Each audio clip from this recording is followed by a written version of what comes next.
안쪽이 아프냐, 바깥쪽이 아프냐, 뒤쪽이 아프냐. 힘줄에도 오래되면 석회 같은 게 생기거든요. 그 다음에 눌렀을 때 압통이 심해서 찢어진 것 같다. 팔꿈치 관절염이 있는지. 유현철의 재활톡톡 지금 바로 시작합니다.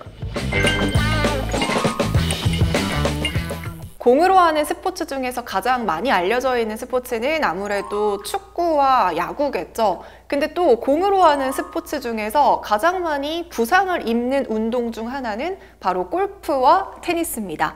이 골프와 테니스의 공통점은 두 개 다 이제 스윙을 한다는 공통점이 있는데요. 그래서 오늘의 주제는 골프와 테니스로 인한 팔꿈치 부상입니다.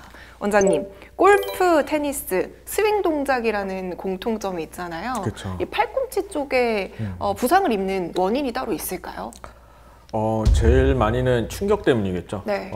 골프는 땅을 쳐서 충격이 팔꿈치로 오는 거고, 테니스는 공의 충격으로 인해서 아마 아픈 것 같습니다. 근데 테니스랑 골프랑 똑같이 이름이 이제 이 엘보 질환의 이름이 붙어 있죠. 우리가 바깥쪽이 아프면 골프 엘보. 테니스 엘보. 저도 했거든요. 안쪽이 아프면 골프 엘보인데 사실은 뭐 그 누가 이름 붙였는지 모르는데 골프 쳐도 바깥쪽이 아플 수도 있고 그렇기 때문에 보통은 이제 팔꿈치랑 연관이 많이 있긴 합니다. 아무래도 이제 강하게 뭔가 스윙을 그렇죠. 해야 되다 충격이 보니까 많이 가죠. 거기서 압력이 맞아요. 발생하거나 이런 것 같아요. 그럼 내가 체크할 수 있는 팔꿈치의 부상 증상은 어떤 게 있을까요? 제일 중요한 거는 이제 팔꿈치를 먼저는 이렇게 구부렸다 폈다 해보시면 알아서요. 네. 팔꿈치 관절 자체가 문제 생기면 필 때라든지 구부릴 때 좀 아파하세요. 끝에서 이렇게. 네. 그러면 이제 안에 문제가 생긴 거고. 근데 구부렸다 폈다 할 때는 괜찮은데 이제 여기 우리가 바깥쪽을 눌러서 아프다든지 이 안쪽에 튀어나온 뼈를 눌러서 아픈다. 요건 이제 힘줄염인 거죠. 제일 많이 알고 있는 엘보. 그런 경우는 이제 힘줄염에 맞게 치료하면 되죠. 그래서 이 사진을 한번 그림을 보시면 요게 이제 유명한 테니스 엘보인데요. 요 바깥쪽에 이렇게 힘줄에 이렇게 찢어지면 고기를 눌렀을 때 많이 아파합니다. 그럼 요거는 이제 내가 엘보가 생겼구나. 이렇게 와서 병원에 와서 한번 엑스레이랑 초음파를 한번 검사해 보는 것도 도움이 되죠. 그럼 팔꿈치 부상의 진단과 치료는 어떻게 이루어지나요?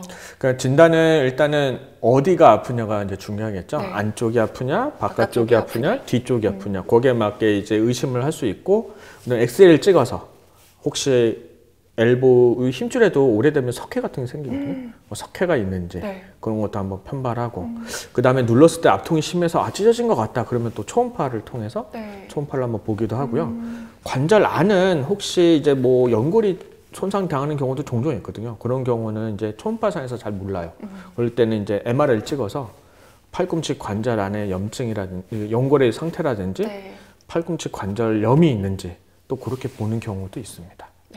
치료 방법도 알려주세요. 치료 방법은 이제 팔꿈치 제일 많은 거는 이제 엘보 우리 힘줄염이기 때문에 힘줄이 뭐 염증 상태 정도만 있다 그러면 이제 휴식을 취하면서 체외 충격파 치료를 하면 힘줄들은 대부분 다 좋아집니다. 쉬고 충격파 치료 받고. 근데 그래도 안 나은 경우, 즉 뭐 부분적으로 찢어졌다든지 좀 많이 찢어지면 재생 치료를 해야겠죠. 그럴 때는 인대 재건 치료인 이제 프롤로 주사를 할 수도 있고 또 유착을 제거하려고 핌스 치료를 하는 경우도 있습니다. 그런 경우가 있고 또 하나는 이제 팔꿈치 관절 안에 퇴행성 관절이 있는 경우도 있어요. 많이 써가지고 그런 경우들은 관절 안에 우리가 연골 주사, 히알루론산을 좀 주사해서 관절을 좀 보호해주는 또 아닌 경우 어떤 경우는 DNA 주사를 해서 연골을 좀 재생해주는 그런 치료를 하고 있습니다. 그래서 사진 한번 보시면 이렇게 요새는 이제 DNA라 해서 이렇게 플라센텍스라 해서 DNA 성분을 힘줄이나 인대, 특히 그렇게 관절 연골에 이렇게 종종 같이 써서 치료해 주는 경우도 있습니다. 저게 그 유명한 DNA 주사라는 거죠. 들어봤어요. 근데 진짜 아무래도 가장 많이 하는 운동하면 뭐 골프나 테니스잖아요, 사실. 그래서 유독 골프나 테니스 치시는 분들 병원에 내원 많이 하실 것 같아요. 네, 많이 하세요.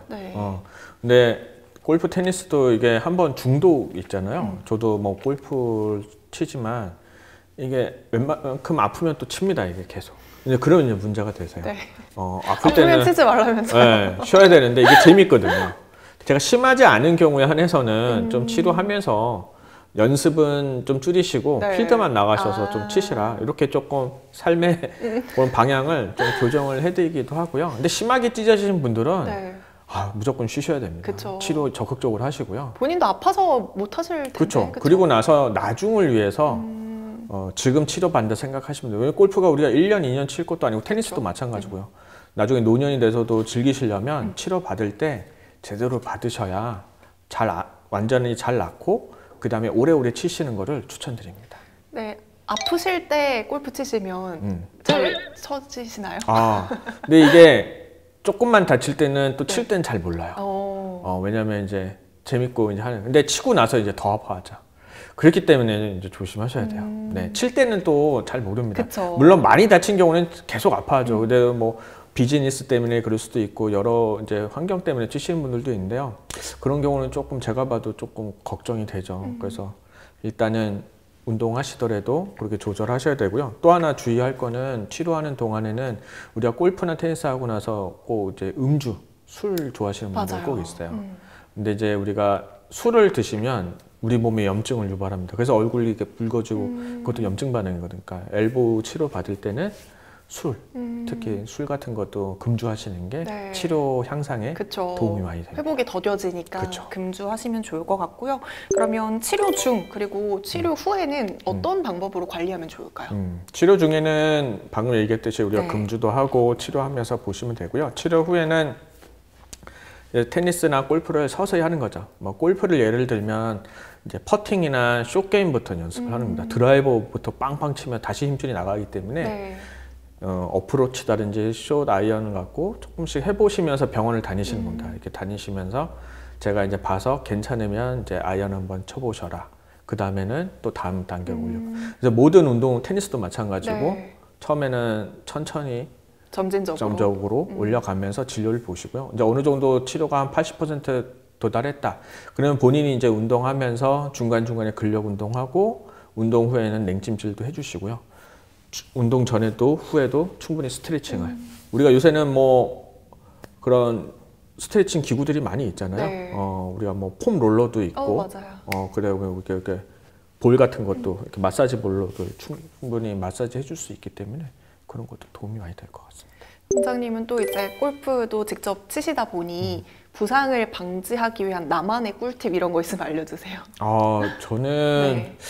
일단은 아프면 잘 안 치고요. 근데 뭐 치는 경우 종종 있는데 일단은 휴식이 제일 중요하고, 그 다음에 운동 같은 경우는 자기에게 좀 무리되는 장비들이나 이런 것들 조심해야 될 것 같아요. 이건 뭐 좀 다른 얘기인데 테니스도 마찬가지로 이게 장비를 쓰잖아요. 네. 그립을 잡고 하기 때문에 그립의 크기라든지 테니스 같은 경우는 골프도 마찬가지입니다. 샤프트의 무게라든지 네. 이런 것들을 자기 체중과 체력에 맞게 써야지. 이게 남자들 특히 우리가 비거리 내려고 샤프트 되게 단단한 거 많이 쓰거든요. 이런 경우는 이제 엘보가 나갈 수가 있죠. 그 무게를 못 버티다 보니까. 네. 그래서 그런 장비들도 자기 몸에 맞게 적절하게 쓰는 것도 아마 제가 부상 방지하는 방향 중에 하나인 것 같습니다. 저는 옛날엔 좀 딱딱한 거 많이 썼는데 네. 이제 좀 가볍고 연한 걸로 많이 쓰는 것 같아요. 그래서 저는 나름대로 부상 방지를 하려고 제 몸에 맞게 좀 장비를 조정하고 쓰고 있습니다. 그래서 골프 치시는 분들이 장비를 엄청 사신다고. 그렇죠. 장비 저도 한때 장비를 좋아했었습니다. 알겠습니다. 오늘 골프와 테니스의 스윙 동작으로 인한 팔꿈치 부상을 끝으로 이번 시즌 다양한 운동과 부상에 대해서 알아봤는데요. 사실 우리가 아직 더 다루지 못한 다양한 운동과 부상들도 많습니다. 운동에 대한 관심이 많이 높아지다 보니까 그에 따른 부상도 더욱더 많아지게 되는 것 같은데요. 저희가 이번 시즌에 다뤘던 내용들을 딱 두 가지로 한번 정리를 해보도록 하겠습니다. 일단 첫 번째는요. 일단은 내 몸을 정확하게 알고 그 다음에 내 몸에 맞는 운동을 하는 것이 중요할 것 같고요. 이어서 두 번째로는 조금이라도 불편함을 느끼면 그 즉시 병원에 내방해야 된다라고 정리를 해볼 수가 있겠습니다. 자, 운동을 계획하신 분들 또는 운동을 꾸준히 하고 계신 분들 이번 영상들이 여러분에게 좀 도움이 되셨길 바라겠습니다. 그럼 저희는 다음에 더 새로운 주제로 유익한 주제로 찾아오도록 하겠습니다. 안녕.